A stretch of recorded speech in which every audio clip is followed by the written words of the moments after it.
মাদারীপুরের শিবচরে বিদ্যুৎস্পৃষ্ট হয়ে নির্মাণ শ্রমিকের মৃত্যু হয়েছে। মাদারীপুর জেলার প্রতিনিধি শেখ জায়দের পাঠানো তথ্য ভিডিও চিত্রে থাকছে বিস্তারিত।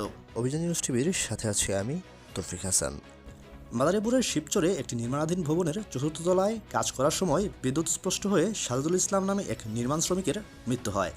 বুধবার সন্ধ্যা 7টার দিকে শিবচর উপজেলার পাঁচচর বালিকা উচ্চ বিদ্যালয়ের সামনে শপিং কমপ্লেক্স মোহাম্মদ ফজলু সরকার নির্মাণাধীন ভবনের চতুর্থ তলায় এই ঘটনা ঘটে।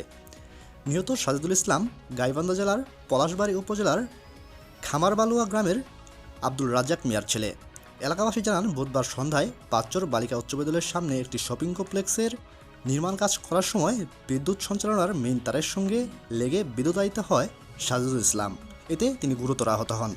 পরে এলাকাবাসী লোকজন এবং সকলে মিলে সাজেদুল ইসলামকে উদ্ধার করে শিবচর উপজেলা স্বাস্থ্য কমপ্লেক্সে নিয়ে আসার পর কর্তব্যরত চিকিৎসক তাকে মৃত বলে ঘোষণা করেন। না পরে নাই ওইখানে ছিল হইতে এই গ্যারেজ ভিতরে বাস ঠিক গেছে, কারেন্ট অফ হয়ে গেছে, তারপর খারাপ